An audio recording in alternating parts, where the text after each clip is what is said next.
বিদ্যালয়ের নতুন ভবন ভার্চুয়ালে উদ্বোধন কবি নজরুল বিদ্যাভবনের উচ্চতর মাধ্যমিক নতুন ভবন নির্মাণ উদ্বোধন মুঙ্গিয়াকামী উচ্চতর মাধ্যমিক বিদ্যালয়ের যে নতুন ভবন সেই উপলক্ষে আমাদের মাঝে উপস্থিত আছেন ত্রিপুরা সরকারের মাননীয় মন্ত্রী শ্রী সুশান্ত চৌধুরী মহোদয়। আমাদের মাঝে উপস্থিত আছেন ত্রিপুরা সরকারের মাননীয় মন্ত্রী শ্রী বিকাশ দেববর্মা মহোদয় এবং আমাদের পবিত্র বিধানসভার মাননীয় চিফ হুইপ এবং এই তেলিয়ামুড়া বিধানসভার যিনি বিধায়িকা শ্রীমতী কল্যাণী সাহা রায় মহোদয়া, এই জেলার খোয়াই জেলার অনারেবল সভাধিপতি শ্রীমতী অপর্ণা সিংহ রায় দত্ত মহোদয়া, এখানে উপস্থিত আছেন Shri Rupak Sarkar honourable chairman Tripura municipal কাউন্সিলের, অনারেবল কাউন্সিলর তেলিয়ামুড়া মিউনিসিপ্যালের শ্রী অচিন্ত ভট্টাচার্য মহোদয়, আমাদের মাঝে ট্রান্সপোর্ট ডিপার্টমেন্টের যিনি secretary Shri C K Jamatia ji উপস্থিত আছেন। তিনি স্বাগত ভাষণ আমাদের সামনে রেখেছেন Shri Rajat Pant district magistrate and collector Khowai ডিস্ট্রিক্টের, এবং এখানে উপস্থিত আছেন খোয়াই জেলার সম্মানিত এসপি মহোদয় শ্রী নৃপেন্দ্র চন্দ্র শর্মা ডাইরেক্টর এডুকেশন স্কুল ডিপার্টমেন্টে। তাছাড়া এখানে উপস্থিত আছেন বিভিন্ন দপ্তরের যারা কর্মকর্তারা এখানে উপস্থিত আছেন এবং অন্যান্য যারা জনপ্রতিনিধিগণ উপস্থিত আছেন এবং এই এলাকার বিশিষ্ট ব্যক্তিবর্গ থেকে শুরু করে আমার মা ও বোনেরা এবং সাংবাদিক বন্ধুরা, সবাইকে আমি হার্দিক অভিনন্দন ও শুভেচ্ছা জানাচ্ছি। গত পরশুদিন আমি ধর্মনগরে গিয়েছিলাম, সেখানেও প্রায় 46টার মতো, ফিজিক্যালি একটা জায়গায় ছিলাম, 46টার মতো প্রজেক্ট সেখানেও ইনোগ্রেশন করে এসেছি। প্রতিদিন আছে, আজকে এখানে এলাম, এখানে আপনাদের সামনে যে 3টা স্কুল মোটর স্ট্যান্ড সেটাও ইনোগ্রেশন আমরা করলাম। মানে অনেক জায়গার থেকে খালি জিজ্ঞেস করছে কবে আপনি সময় দিবেন, এতে করে প্রমাণ করে সমস্ত ত্রিপুরাতে মাননীয় প্রধানমন্ত্রীজি যে মার্গদর্শনকে সামনে রেখে আমরা উন্নয়নের যে কর্মযজ্ঞ সেটা চালিয়ে যাচ্ছি। কারণ একটু আগে আমার পূর্ববর্তী বক্তারা বলেছেন যে 1972-তে আমাদের পূর্ণরাজ্য হওয়ার পর এতদিন বাদে এখানে একটা মোটর স্ট্যান্ড হলো, মানে ভাবা যায় কোনো দিন। অথচ তেলিয়ামুড়ার উপর দিয়ে আমাদের আসা যাওয়া ছিল, সমস্ত মানুষ এসছে, কেউ এই বিষয়ে কোনো নজর দেয়নি। আমাদের সরকার আসার পর আমরা প্রতিটা জিনিস আমরা দেখছি, প্রতিটা ডিপার্টমেন্টে, শুধু স্কুল বিল্ডিং নয়, স্কুলের ভিতরের যে চেহারা সেটাও আমরা পাল্টিয়ে দেওয়ার চেষ্টা করছি।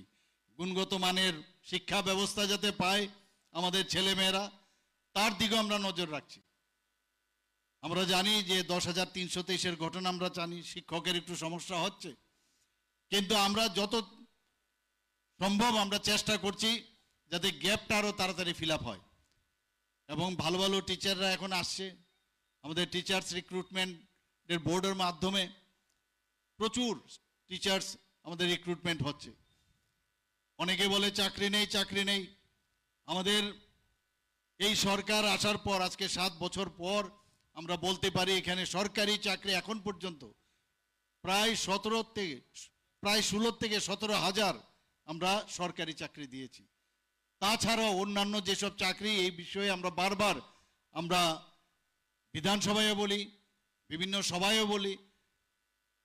তো আমরা চাইছি যে আরও চাকরি, প্রচুর চাকরির আমাদের কাছে আছে, সেগুলো সময়ের অপেক্ষা, সেগুলো আমরা দেব। বন্ধুগণ, তেলিয়ামুড়ার ক্ষেত্রে আমি বলবো এটা একটা নতুন, মানে টুপির মধ্যে আরেকটা একটা পালক আমরা গুজিয়ে দিলাম, এবং আমি নিশ্চিত যে এতে করে যারা যাত্রী স্বাচ্ছন্দ্য এখানে বাড়বে এবং যারা মোটর গাড়ি চালান আমার শ্রমিক ভাইয়েরা, তাদের পক্ষে অনেক সুবিধা হবে এই তেলিয়ামুড়াতে এই মোটর স্ট্যান্ড হওয়ার। আর আমি মনে করি যে এখানে যারা স্কুলে যারা পড়ুয়া ছাত্রছাত্রীরা তাদের জন্য অনেক সুবিধা হবে এবং সেই দিশায় আমরা এখানে কাজ করছি। আমাদের সবকা সাথ সবকা বিকাশ বিশ্বাস আর তার প্রয়াসের যে কর্মযোগ্য সারা ভারতবর্ষে মাননীয় প্রধানমন্ত্রীজি করছেন, আমরাও সেটা করছি। আমরা যদি আজকে এগ্রিকালচার ডিপার্টমেন্টের কথা বলি, সব দিকে আমাদের কৃষক ভাই বোনদের জন্য আমাদের মাননীয় প্রধানমন্ত্রীজি তাদের যে আর্থসামাজিক উন্নয়ন সেই কাজটাও আমরা করছি। আমরাও ত্রিপুরা সরকার সেই কাজটা আমরা করে যাচ্ছি মাননীয় প্রধানমন্ত্রীজির যে চিন্তাভাবনা সেটাকে সামনে রেখে। শিক্ষা হোক, স্বাস্থ্য হোক, বিভিন্ন পরিকাঠামো উন্নয়ন হোক, সব বিষয়ে আমরা এই প্রায়োরিটি বেসিসে সেই কাজটা আমরা করছি। মানুষের যাতে দক্ষতা বৃদ্ধি হয় তার দিকেও আমরা অগ্রাধিকার দিচ্ছি। আমি এই গত 1 বছরে শুধুমাত্র খোয়াই জেলাতে কি কি কাজ হয়েছে তার একটা বিবরণ আপনাদের সামনে তুলে ধরছি। খোয়াই জেলার কেন্দ্রীয় প্রকল্পতে ভারত সরকারের যে সড়ক পরিবহন ও হাইওয়ে মন্ত্রকের যে অধীনে খোয়াই জেলায় খোয়াই থেকে তেলিয়ামুড়া পর্যন্ত 26 কিলোমিটার যে ন্যাশনাল হাইওয়ে 208 সেই নির্মাণের কাজ চলছে। মুঙ্গিয়াকামি থেকে চম্পকনগর পর্যন্ত জাতীয় সড়ক যেটা NH 08 এই 4 লেনের প্রশস্তকরণের জন্য জমি অধিগ্রহণের কাজ চলছে। আমাদের রাজ্য সরকারের যে প্রকল্পগুলো, তেলিয়ামুড়ার জেলা পরিবহন কার্যালয়ের ভিত্তিপ্রস্তর স্থাপন করা হয়েছে গত 12 ফেব্রুয়ারি 2025-এ। খোয়াই পুরান বাজারে পার্কিং কমপ্লেক্সের উদ্বোধন করা হয় গত 12 ফেব্রুয়ারি 2025-এ। সেখানেও প্রায় 4 কোটি 32 লক্ষ টাকার 91,000 টাকা আমরা সেখানে বরাদ্দ রেখেছি। এবং খোয়াই সরকারি উচ্চতর মাধ্যমিক যে বালক যে স্কুল মাঠ সিনথেটিক টার্ফ ফুটবল গ্রাউন্ড তারও উদ্বোধন হয়েছে 4 অক্টোবর 2024। আমাদের সিনথেটিক টার্ফ ফুটবল গ্রাউন্ড নির্মাণের জন্য এর জন্য ব্যয় হয়েছে প্রায় 5 কোটি টাকা। খোয়াই ইংরেজি মাধ্যম দ্বাদশ শ্রেণী বিদ্যালয়ের যে নবনির্মিত ভবন সেটাও 4 অক্টোবর 2024-এ উদ্বোধন হয়েছে। খোয়াইয়ের সিঙ্গিচড়ার যে শরৎচন্দ্র দ্বাদশ শ্রেণী বিদ্যালয়ের যে নবনির্মিত যে ভবন তারও উদ্বোধন করা হয়েছে। তুলাশেখর ব্লকের আসারাম বাড়ি উচ্চতর মাধ্যমিক বিদ্যালয়ে ক্লাসরুম ল্যাবরেটরি নির্মিত হয়েছে এবং তার জন্য প্রায় 1 কোটি টাকা বরাদ্দ রাখা হয়েছে। খোয়াইয়ের ডিস্ট্রিক্ট পঞ্চায়েত রিসার্চ সেন্টার নির্মিত হয়েছে। রামদয়াল ঠাকুর পাড়াতে হোস্টেল বিল্ডিং নির্মাণ হয়েছে। আপনাদের মাননীয় বিধায়িকা রোজে আমার পেছনে বারবার চলে আসে যে কিছু করতে হবে। তো অনেক সময় বিধায়িকা ভুলে যান যে এতগুলো কাজ করেছি, তারপর আমার এখানে তো কিচ্ছুই হয়নি। তো আজকে আমি এখানে পুরো লিস্টটা আমি বললাম, তারপর আমি জানি কালকে গিয়ে আবার বলবে আরেকটা কাজ আমাকে দিতে হবে, এটা দিতে হবে, সেটা দিতে হবে। আমি ওনাকে একদিকে ধন্যবাদ দেব, আমার পেছনে লেগে আছেন ঠিকই, কিন্তু কাজগুলো কিন্তু আদায় করে নিচ্ছেন। এবং তেলিয়ামুড়ার ডেভেলপমেন্ট মানে সার্বিক ত্রিপুরার ডেভেলপমেন্ট। তেলিয়ামুড়া পৌর পরিষদের উদ্যোগে ওয়ার্ড নাম্বার 8-এ যে বৈদ্যুতিক চুল্লি বসানো সেটাও হয়েছে প্রায় 1 কোটি 18 লক্ষ টাকার। বর্জ্য ব্যবস্থার জন্য যে টার্সিয়ারি ওয়েস্ট ম্যানেজমেন্ট প্লান্ট বড়লুঙ্গায় সেটা বসানো হয়েছে, তার জন্য প্রায় 1 কোটি 50 লক্ষ টাকা দেওয়া হয়েছে। এটা তো হয়ে গেল। আরও কি কি কাজ চলছে আমি লিস্ট আপনাদের সামনে কারণ আমাদের কিন্তু অনেক সময় মনে থাকে না অনেক জিনিস, এত কাজ হচ্ছে তারপরেও কিন্তু ওই বিরোধীরা বারবার বলে কিছুই হয়নি। এর জন্য লিস্টটা একটু আমি আপনাদের সামনে রাখতে চাই যে আরও যেসব কাজ চলছে। জেলা শাসক ও সমাহর্তার যে সরকারি আবাস তার নির্মাণের কাজ চলছে। খোয়াইয়ের মহকুমা শাসকের সরকারি আবাস তারও নির্মাণের কাজ চলছে। বেহালাবাড়ি HS স্কুলে 50 শয্যা বিশিষ্ট যারা আমাদের জনজাতি মেয়েরা আছেন তাদের হোস্টেল নির্মাণের কাজ চলছে। অতিরিক্ত জেলা শাসক ও সমাহর্তার সরকারি আবাস নির্মাণের কাজ চলছে। 2 কোটি টাকা ব্যয়ে integrated public health laboratory Khowai জেলা হাসপাতালে গড়ে তোলা হচ্ছে। তুলাশেখর প্রাথমিক স্বাস্থ্য কেন্দ্রে ব্লক পাবলিক হেলথ ইউনিট গড়ে তোলা হচ্ছে। জেলা শাসক অফিস সংলগ্ন স্থানে সার্কিট হাউস নির্মাণ করা হচ্ছে। এই সার্কিট হাউস মানে করার জন্য আপনাদের মাননীয় বিধায়িকা কতবার যে আমাকে বলছে তার হিসাব নেই। বন্ধুগণ, আমাদের সরকার যেভাবে এবার বাজেটে আপনারা দেখেছেন, এত সুন্দর সুন্দর আমরা প্রকল্প যোজনা আমরা করেছি। আমি আপনাদের সামনে কয়েকটা জিনিস আমি রাখতে চাই যে এই সরকার মানব দরদী যে সরকার, তার কিছুটা চিত্র আপনাদের সামনে আমি রাখতে চাই। এবারের আমাদের বাজেটে মুখ্যমন্ত্রী শস্য শ্যামলা যোজনা, এটা আমরা এই প্রকল্পে যাতে করে আরো ভালো ফলনশীল জাতের ফসল যাতে আরো তৈরি হয়, তার জন্য এই মুখ্যমন্ত্রী শস্য শ্যামলা যোজনা আমরা এই প্রকল্পটা আমরা রেখেছি এবারের বাজেটে। তাতে করে 5 কোটি টাকা রাখা হয়েছে। মুখ্যমন্ত্রী বালিকা সমৃদ্ধি যোজনা, আপনারা নিশ্চয়ই শুনেছেন যে যারা আমাদের ত্রিপুরার যারা পার্মানেন্ট রেসিডেন্ট অন্তর্দয় ফ্যামিলির, সেখানে যদি তার ফ্যামিলির মধ্যে কন্যা সন্তান সেখানে যদি জন্মগ্রহণ করে, তার জন্য ত্রিপুরা সরকার 50,000 টাকা ওই মেয়ের নামে ফিক্সড ডিপোজিট রেখে দেবে এবং 18 বছর যখন ওর হবে সেই টাকা সে সুদ সমেত পুরো টাকা সে উঠাতে পারবে। তার আগামী দিনের পড়াশোনায় হোক, বিয়ের ক্ষেত্রে হোক, সেই কাজটা আমরা মুখ্যমন্ত্রী বালিকা সমৃদ্ধি যোজনায় করেছি। Chief minister scheme for mentally challenge person, আপনারা জানেন যে বহু বাড়িতে মানসিক যারা রোগে আক্রান্ত, তাদের জন্য আমরা চিন্তা করলাম ভবিষ্যতে অনেক সময় দেখা যায় একটা বার্ডেন হয়ে যায়, সেই বার্ডেন থেকে মুক্তি দেওয়ার জন্য আমরা ত্রিপুরা সরকার এবার বাজেটে আমরা রাখলাম যে 5,000 টাকা করে প্রতি মাসে যারা মেন্টালি চ্যালেঞ্জ আছে, মানসিকভাবে যারা ছেলে মেয়ে যাদেরই সমস্যা হচ্ছে, তাদের জন্য আমরা এই chief minister scheme for mentally challenge person করে একটা প্রকল্প আমরা করেছি। এতে করে 5,000 টাকা করে প্রতি মাসে পাবে। যারা 2,000 টাকা অলরেডি পাচ্ছে সেখানে অনেককে 3,000 টাকা দেওয়া হবে, যারা পায়নি তাদেরকে 5,000 টাকা করে দেওয়া হবে। আরেকটা যোজনা আমরা করেছি মুখ্যমন্ত্রী কন্যা যোজনা, যারা অন্তর্দয় যারা ফ্যামিলির যারা আছেন, তাদের যদি একজন ওই ফ্যামিলির তাদের বিয়ের সময় 50,000 টাকা করে তাদের বিয়ের সময় তাদের আমাদের ত্রিপুরা সরকার থেকে দেওয়ার ব্যবস্থা হয়েছে। এবং যদি দেখা যায় যে আরও ওই অত্র এলাকায় কোনো মহকুমার আরও অনেকের এই যদি এই অন্তর্দয় ফ্যামিলির কোনো কন্যা থাকে, একসাথে গণবিবাহ দেওয়ারও ব্যবস্থা ত্রিপুরা সরকার করছে। Chief minister assistant for daughter son for army CRPF, ত্রিপুরার মানুষ অনেকে আছে যারা বিএসএফে চাকরি করে, কেউ সিআরপিতে চাকরি করে, বা অন্যান্য যেসব প্যারামিলিটারি যে ফোর্সগুলো আছে সেখানে কাজ করে, তারা আর্মিতে কাজ করে। অনেক সময় দেখা যায় ওনারা এই দেশ রক্ষার্থের কারণে তারা মৃত্যুবরণ করেন।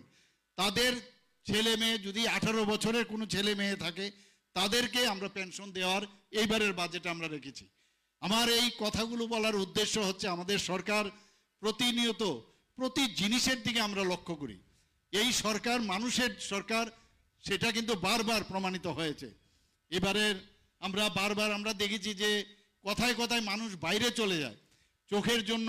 আমরা একটা এখানে টার্সিয়ারি সেন্টার একটা তৈরি করছি আগরতলার মধ্যে, 100 বেডের চোখের সমস্যা নিয়ে যেন বাইরে কেউ যেতে না হয়। একদম সুপার স্পেশালাইজেশনের যে চক্ষু চিকিৎসার ব্যবস্থা থাকবে, তার আমরা সেই সেন্টার আমরা আগরতলায় আমরা করছি। আপনারা শুনে খুশি হবেন, আমরা ভারত মাতা ক্যান্টিন কাম নাইট সেন্টার আমরা করছি। অনেকে আছে ত্রিপুরার বহু বাইরের থেকে বহু জায়গার থেকে মানুষ আগরতলায় যায়, সেখানে যাওয়ার পর অনেক সময় ওরা এখানে থাকতে হয়, কিন্তু কোথায় থাকবে কোথায় খাবে, এর জন্য আমরা ওখানে ভারত মাতা ক্যান্টিন কাম নাইট সেন্টার করছি। সেখানে ওদের থাকার ব্যবস্থা থাকবে এবং খাওয়াও খুব অল্প পয়সায় যাতে খেতে পারে সেই ব্যবস্থা আমরা করেছি। আমরা নিজেরা দেখেছি আমাদের ছেলে মেয়েদের পড়াশোনার জন্য একবার ওই টিচারের কাছে যাই, কিন্তু আমরা ঠিক করলাম যে সমস্ত মহকুমার মধ্যে আমরা এই ধরনের যে বিশেষ কোচিং সেন্টার আমরা তৈরি করছি প্রতিটা মহকুমার মধ্যে, এবং সেখানে যারা বাইরের থেকেও যারা ফিজিক্স কেমিস্ট্রি বায়োলজি ম্যাথ এবং ইংরেজি সহ যাতে ভালো ভালো টিচার আসতে পারে এবং সেখানে কোচিং দেওয়ার ব্যবস্থা করবে। এক টিচার ফিজিক্স কেমিস্ট্রি এরকম যেন না যেতে হয় সেই ব্যবস্থার জন্য এবার বাজেটে রাখা হয়েছে। এর জন্য প্রায় 7 কোটি টাকা রাখা হয়েছে। বন্ধুগণ, আপনারা দেখেছেন যে অনেক সময় কম্পিটিটিভ এক্সামও দিতে হয়। কম্পিটিটিভ এক্সাম দিতে গেলে এখানে সেন্টার ত্রিপুরাতে নেই, বাইরে গিয়ে গিয়ে পরীক্ষা দিতে হয়, বা অনেক সময় যেহেতু সুবিধে নেই বাইরে যাওয়ার, তো অনেকে সেই পরীক্ষাও দিতে পারে না। যারা আমাদের ছেলেমেয়েরা বিভিন্ন জায়গায় ভর্তির জন্য অসুবিধা হয়, তাদের জন্য আমরা আগরতলা, উদয়পুর এবং আমবাসায় সেই 3টে জায়গায় আমরা কম্পিটিটিভ এক্সামিনেশন সেন্টার চালু করার প্রস্তাব রেখেছি। এতে করে সমস্ত সাব ডিভিশন, সমস্ত বিধানসভা তাতে কিন্তু কভার হবে। আমাদের আপনারা জানেন আগরতলার মধ্যে খুব সমস্যা হয় যানবাহনের জন্য। সেখানে আমরা অলরেডি আগরতলায় এবং উদয়পুরে 2টো ফ্লাইওভার নতুন করে আমরা সেখানে এবারের বাজেটে আমরা রেখেছি। বাদারঘাট স্পোর্টস কমপ্লেক্সে কিছুদিন আগেও আমি এখানে গিয়েছিলাম, বাদারঘাট স্পোর্টস কমপ্লেক্সে। আপনারা শুনে খুশি হবেন যে ওখানে আমাদের সিনথেটিক যে টার্ফ ফুটবল গ্রাউন্ড সেখানে একটা উদ্বোধন হয়েছে, আরেকটা হয়েছে সিনথেটিক হকি গ্রাউন্ড এবং আরেকটা সিনথেটিক ট্র্যাক। আমরা ঠিক করলাম যে নেতা এবং নেত্রীদের নামে তো সবসময় নাম দেওয়া হয়, ওনাদের নামে উৎসর্গ হয়। আমরা ঠিক করলাম যারা ত্রিপুরার জন্য নাম কুড়িয়েছে, যারা ত্রিপুরার জন্য কাজ করেছে তাদের নামে দেব। যে সিনথেটিক ট্র্যাক, সেই সিনথেটিক ট্র্যাকে আমার সাথে ও জুনিয়র ছিল, সে এফসিআই চাকরি করতো খেলার সুবাদে, সেখান থেকে তার নামে দেবভক্তি জমাতিয়ার নামে এই যে সে ডেকাথলন, পেন্টাথলন এবং হাই জাম্প, লং জাম্প এবং জ্যাভলিন থ্রোতে মানে মানে ত্রিপুরার হয়ে বহু সে মেডেল পেয়েছে। সে এখন নেই দুনিয়াতে, তার নামে দেবভক্তি জমাতিয়ার নামে আমরা সেখানে এই সিনথেটিক যে আমরা ট্র্যাক হয়েছে তার নামে করেছি। আমরা ছোট তখন জানতাম যে ত্রিপুরা একজন খুব নাম করা ফুটবলার, সে তার পেটে যখন বল পড়লো সেখানেই সে অন দ্য স্পট মারা গেছে।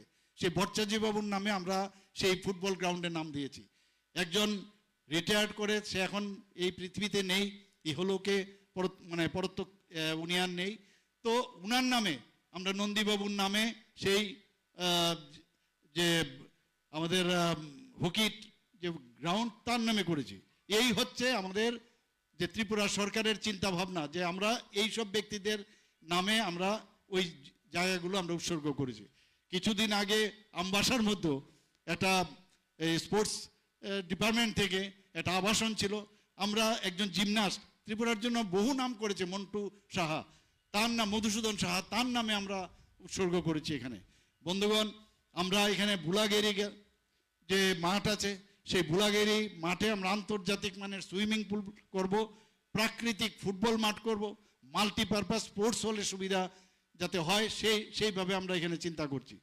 চিফ মিনিস্টার রাবার মিশনের আওতায় এখানে আমাদের ট্রাইবাল মিনিস্টার সাহেব আছেন, উনি নিশ্চয়ই খুব খুশি এই বিষয়ে যে 20,485 হেক্টর জমিতে রাবার চাষ আরও নতুন করে আমরা বাড়াবো এবং 10টি রাবার যেখানে প্রক্রিয়াকরণ কেন্দ্র আমরা স্থাপন করব। 3টি 100 শয্যা বিশিষ্ট জনজাতি হোস্টেল আমরা করব, 50 শয্যা বিশিষ্ট 60টি এসটি হোস্টেল আমরা করব। বন্ধুগণ, কম্পিউটার ভিত্তিক অনলাইন পরীক্ষার জন্য আমরা হাঁপানিয়াতে ব্যবস্থা করছি। কিছুদিন আগে আপনারা শুনেছেন যে গুয়াহাটি দিকে পরীক্ষা দিতে গিয়ে একজন মৃত্যুবরণ করেছে। যাতে ত্রিপুরাতে সে ব্যবস্থা হয় তার জন্য আমরা বিশাল আকারে হাঁপানিয়াতে প্রায় 15 কোটি টাকা রাখা হয়েছে। কম্পিউটার ভিত্তিক পরীক্ষা কেন্দ্র স্থাপন করা হয়েছে সারা ভারতবর্ষে বা ত্রিপুরার জন্য যে পরীক্ষাগুলো হবে সেগুলো যাতে ওনারা সেইভাবে বসতে পারেন।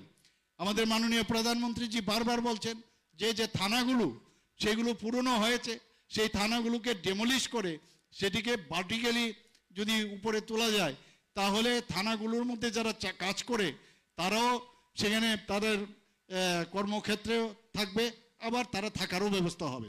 এর জন্য আমরা প্রথমত পশ্চিম আগরতলা থানা, পূর্ব আগরতলা থানা, বিলুনিয়া থানা, বাইকোরা থানা, বাগবাসা থানা এবং মধুপুর থানার জন্য নতুন ভবন নির্মাণের জন্য এবার বাজেটে রাখা হয়েছে।